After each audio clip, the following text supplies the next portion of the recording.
Welcome back to the Prepared Mind channel, a channel where we discuss prepping, the need to prep, the why we should prep, the how to prep, the what to do about prepping, right? How to make a plan, what your plan should incorporate.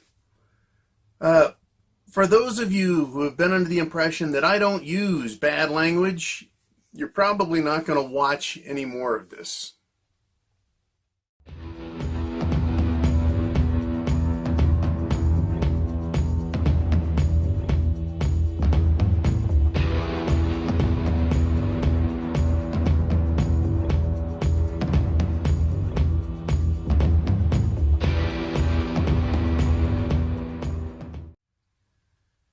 Okay, this is not going to be a cuss fest or a rant fest, but I'm liable to let a few words go because of my level of frustration with the system that we're living in.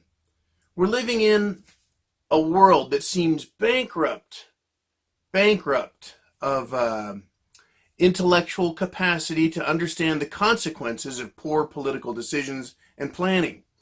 We seem to live in a world that thinks there are no consequences for bad economic decisions, that there are no consequences for bad legal decisions.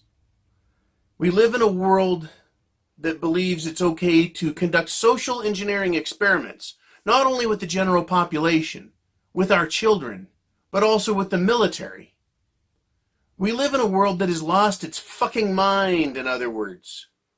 So I want to talk about something that came up. I had to take some notes because it is so frustrating. It is so infuriatingly laced with ignorance. And it's not just this person, it's all of these people in charge, right? If I was running a business and the objective was to make an income and keep the business going, I would never have a government do it because governments overspend and underproduce. They don't meet objectives and they don't meet timelines. Yet the biggest single business on this planet is a government called the United States government.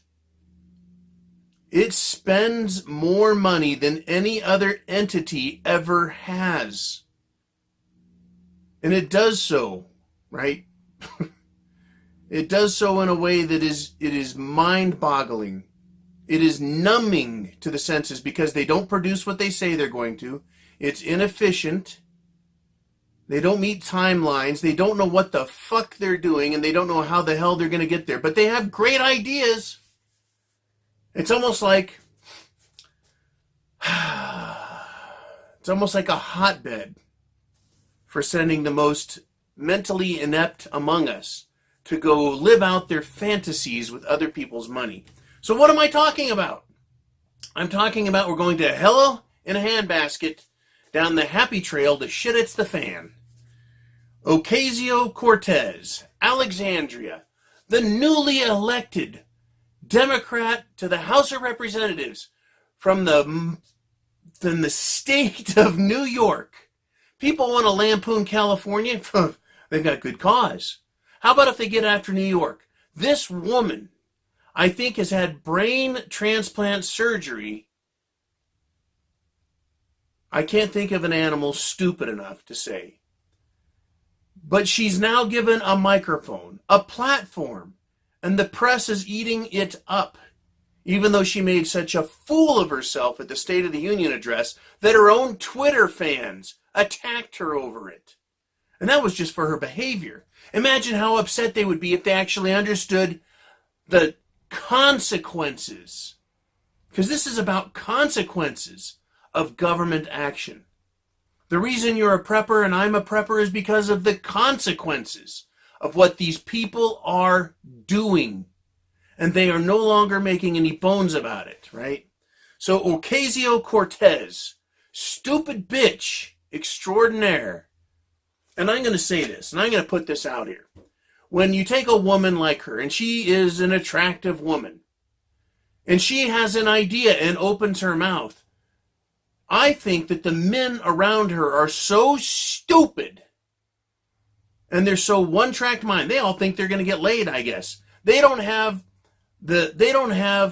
the good sense and decency to tell her that her ideas are dumb.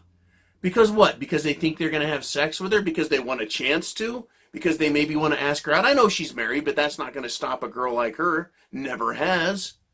Because she has no moral foundation. She is a mentally retarded human being. I actually believe, based on the things she has said, that her IQ is below the standard of the average human being in the United States of America. And when you're below that standard, you qualify as retarded. I'm not saying she didn't get an education. I'm saying she didn't learn anything of value. So let's listen to what it is that's been proposed. It's been proposed that we have a Green New Deal to counter climate change. To counter climate change. Now, the New Deal may sound familiar to you if you went to school. That's Franklin Delano Roosevelt, hereafter known as FDR. He came up with the New Deal in an effort to use government spending, which we're still suffering under because of John Keynes, his design, the Keynesian policy of spending money today to get even more money tomorrow by encouraging economic activity. Except every time a dollar changes a hand, it goes to another hand, the government takes out its 20%. So how can that create more wealth if you're changing dollars and getting taxed for it? Essentially, it's a Ponzi scheme. It's a pyramid scheme. And as you get closer and closer to its absolute destruction, it produces less and less. Back then, you could put in some money and get a little out. Today, you've got to put in a lot of money and you get less out than you even put in. Hence the growing national debt. So the New Deal has demonstrated itself over decades of experimental implementation and practice to be an absolute abject failure. And it should have been stopped a long time ago. Social Security was the big one, right? Oh, you pay in, the government's going to give you retirement. To give you an idea how honest the government was about it, back then, the average person didn't live long enough to get to the retirement age at which Social Security promised to pay. That gives you an idea of their moral foundation. They knew people wouldn't live long enough back then to see it. What other programs has the government come up with under FDR? Oh, lots of them. Then we move on to the next president that's really famously known, right? That would be LBJ, Lyndon Baines Johnson, and his Great Society and his war on poverty. Where did that get us? Today we have more poor than ever and a greater differentiation between the most wealthy and the poorest, right? The income gap or distribution gap, whatever you want to call it. But here we are today. And Ocasio-Cortez comes out with the green, as in environmentalist New Deal. And environmentalism is a religion. It is a fanatical religion. So, like FDR's 1933 program, this is going to be a wide-ranging Green New Deal, Ocasio-Cortez, and the information says. She said it's the first step. The first step. Meaning there's a lot of steps. There's many more steps. And with government, there's unending steps. What kind of steps are these? These are the steps that trample on our Constitution, on our freedoms, and on our individual wealth. I will elucidate, right? She says that the Green New Deal is defining the scope of the problem. The problem's supposed to be climate change. So what is it that they're proposing? Well, today is the day we truly embark on a comprehensive agenda of economic, social, and racial justice in the USA. Now, you might think that I just spoke about something completely different, on a totally different topic than climate change and a Green New Deal. No, you see, these people are so retarded that they believe that economic, social, and racial justice is a part of climate change. I don't know that if I go out and hire more minorities, it's going to change the climate. I don't know if I go out and start more businesses that it's going to improve climate change. I don't understand how social justice, which is code for income redistribution, tax you, give it to someone else. How is that going to fix climate change? And we don't even know if climate change is a problem. And I will explain. Today in jolly old England, they cannot grow wine grapes. Why? It's too cold. Back 1,000 years ago, when the Vikings were sailing around the world, either making friends with people or cutting their heads off, wine grapes grew in England. Greenland was not covered in ice, and the Vikings sailed down the east coast of America into the Great Lakes and then down through the middle of the country. They were able to do so because it wasn't frozen over. In fact, it had never been hotter. There was no industrial pollution. There was no oil industry. There weren't 8 billion people on the planet burping and farting, making methane. Same planet. Climate change. No cause coming from humans. Yet we're going to combat climate change. We're going to counter climate change. If nothing we have done has caused climate change, how can anything we do affect it in some other way? And if they want climate change in a different direction, who are they to decide what the climate should be? Perhaps we're already in a very warm period. Perhaps maybe we're in a very cold period and it needs to get cold. I mean, it's ridiculous to assume we know what the planet needs. It works on cycles. There's solar cycles, Earth cycles, orbital cycles. We have galactic cycles. We just went through one. But this is just the first step with a comprehensive, meaning covering everything, economic, social, and racial justice. Racial justice. Now, didn't Trump in his speech the other day just talk about how there are more women in Congress and women are doing great? That's social justice. And the women, the feminists there, were standing up and applauding.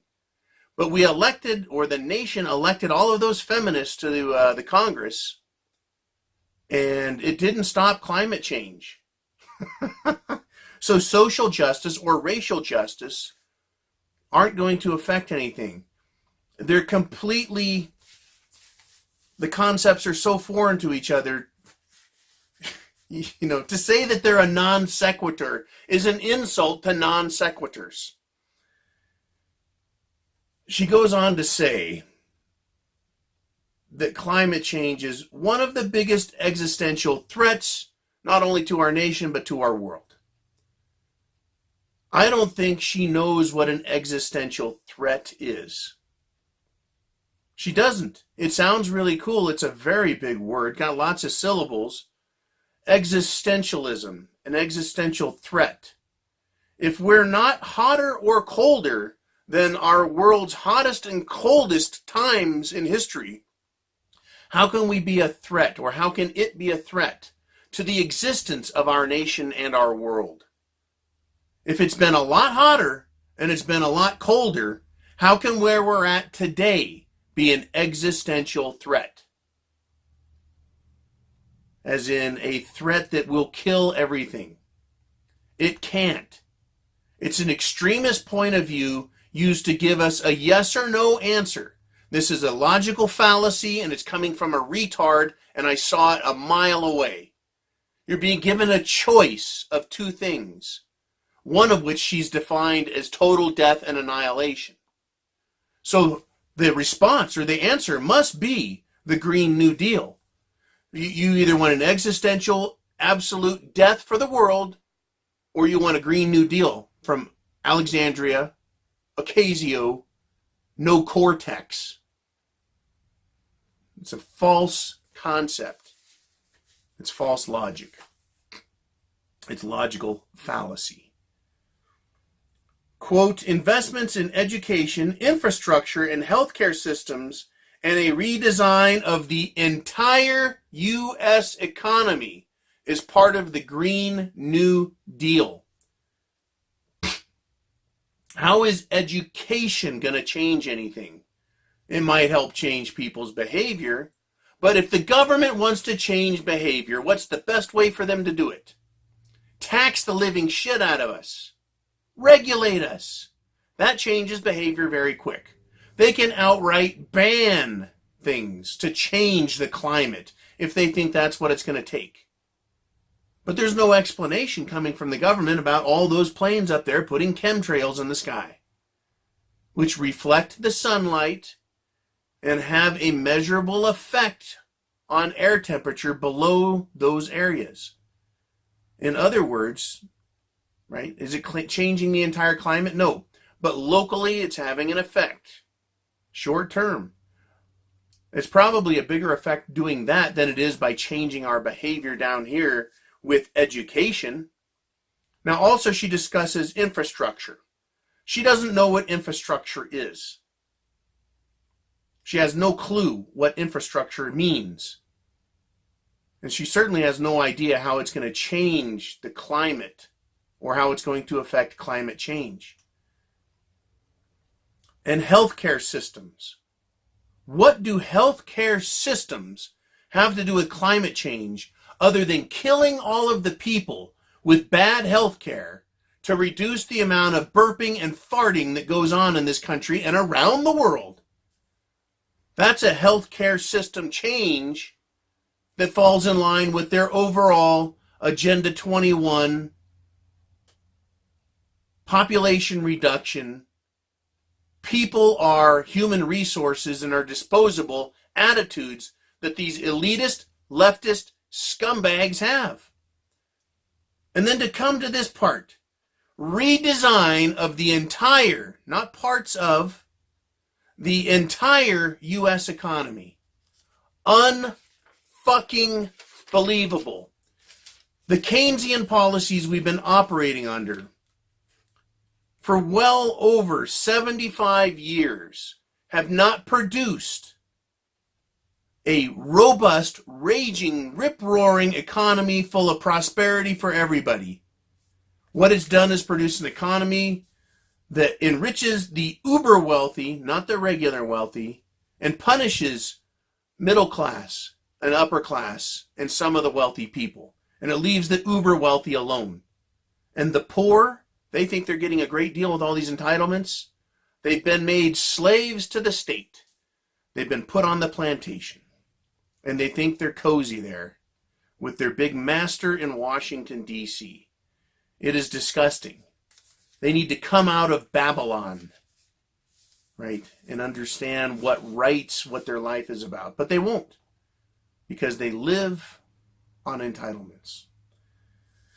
She goes on to say, and I'm not going to finish this sentence, we have the moral obligation. There's a moral obligation to effect change that's comprehensive, that's economic, social, and racial in nature, educational, infrastructure bound, and healthcare with the entire U.S. economy. There's a moral obligation to essentially take on the entire country and redesign it. They have a moral obligation to do that. And I'm going to tell you that as a cultural, political, and economic Marxist, Alexandria Ocasio-Cortez actually believes she has a moral obligation to make these changes. That is how mentally deranged they are. Deranged they are. And this New Deal states, quote, that a new, why does it have to be new? Why don't we work with what we got and make sure it works where it can be empirically proven and scientifically duplicated? That a new national, social, industrial, and economic mobilization on a scale not seen since World War II.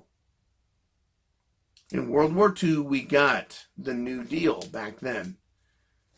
Basically, they want a national, social. Why do they always put the fucking word social in there? Social is how you and I interact. That's social behavior. Why is the government involved in social behavior?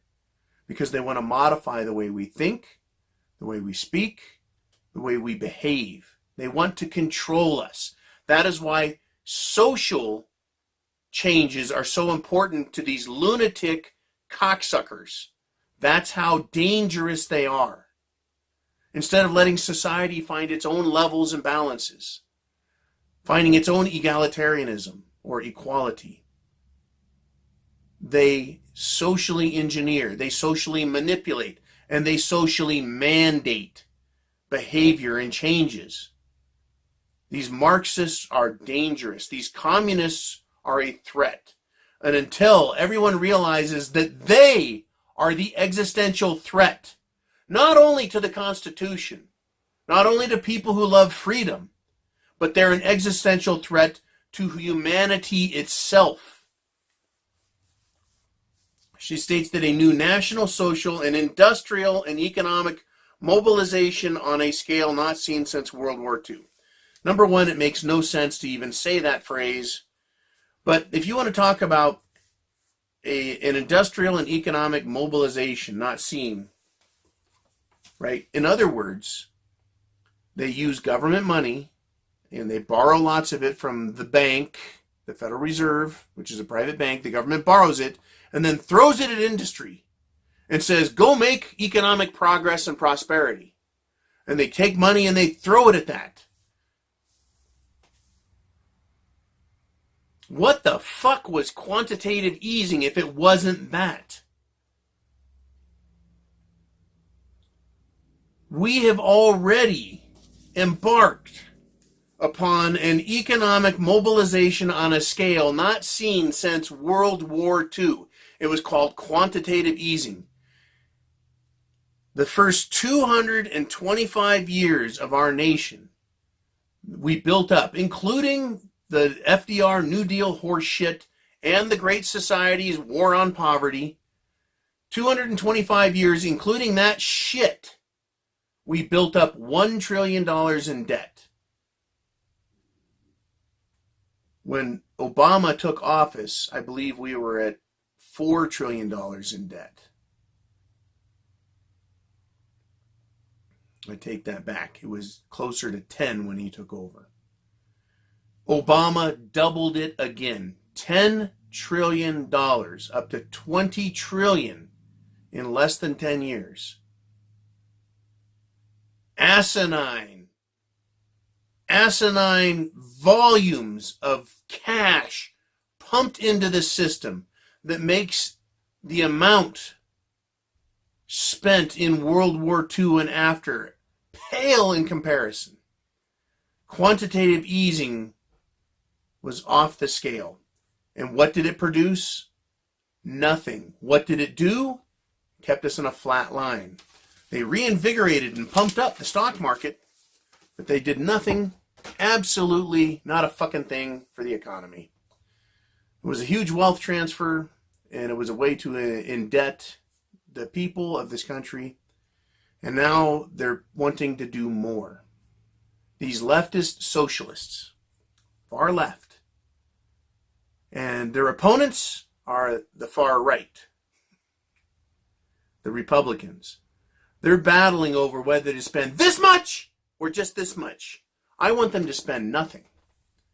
We need to not have this debt. We need to not have this spending. We need to have an economy that is both prosperous and responsible. Government regulation is one of those things that probably needs to be there, right? So they don't pour toxic waste down our fucking rivers. Right? That's a good thing to stop. Right? There's a moral responsibility not to poison everybody that lives along that river, including a moral obligation to be a good steward of the planet. That's as far as that goes. You know, the government is out of control, folks. The left and the right are way over here fighting over who gets to give away what money at what time. And whether it's a red government or a blue government, they're all the same as far as I'm concerned. I want to push us back towards freedom.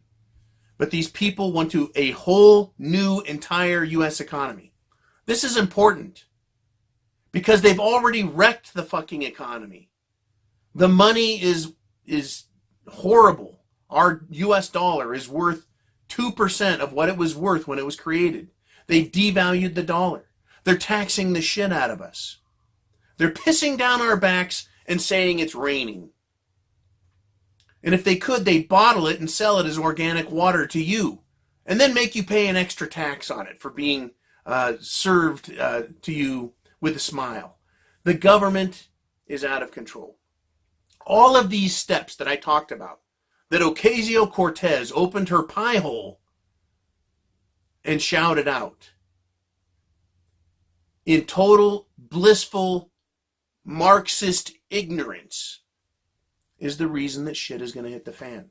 She's not the only one. She's just the newest manifestation of ignorance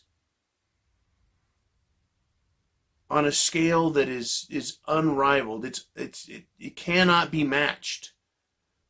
The further we get into this problem of national insolvency, the bigger lunatics are elected to office. The dumbest amongst us want the job.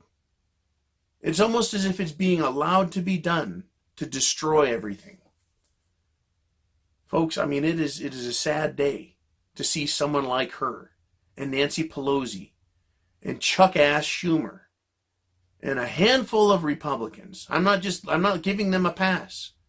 These people are weak, they are ignorant, and they are doing this, it almost seems, on purpose, because everything they do just makes the problem worse. So get ready with food, water, shelter, clothing, medicine, means of self-defense.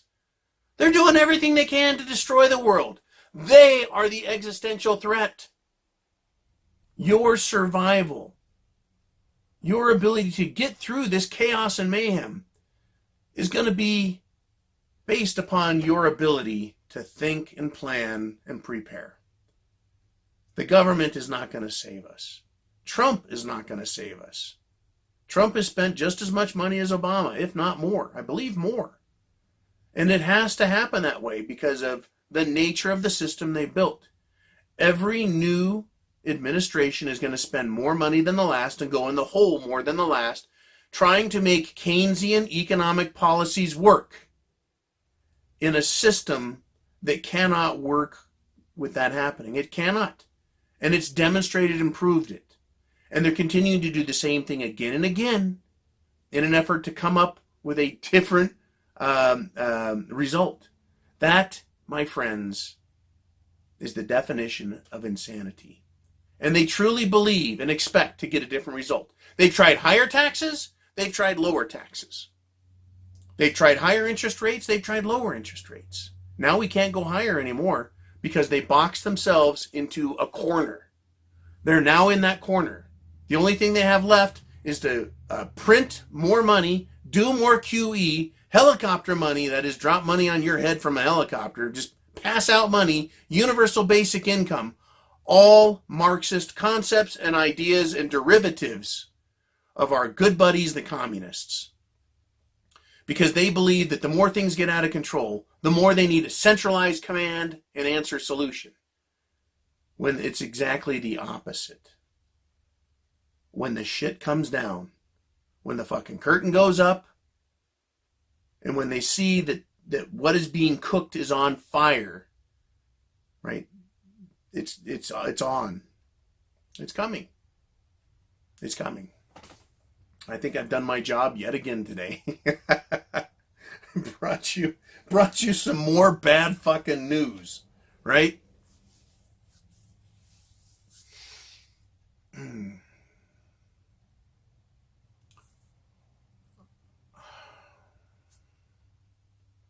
Get prepared, folks. You know, it could happen tomorrow. It could happen next month. They may make it through to next year. We may make it to 2020. At some point, an event is going to occur. And there's going to be nothing to stop the consequences. There's consequences for thinking that climate change is related to social injustice and racial injustice. There's a consequence for stupid thinking on that, right? If I had the influence and authority, power and money of a congressional district behind me, and I use that in a negative way, right? That's just like using the army to break down a sandcastle. And that's what these people are doing, right? That's what they're doing. They're using the power and force of government to destroy us and destroy themselves. And they don't see it. Alexandria Ocasio-Cortez is so stupid that she believes that spending more money in this way on racial, educational, and social issues is going to change the climate and change the entire U.S. economy. It's incalculably stupid. I can't quantify the stupidity. And she's not the only one. She's just the pretty face of it. She's just the pretty face of stupid. And when the system goes down, people in that 10-mile radius around you, they're going to be very upset. They're going to be full of anger, fear, hatred.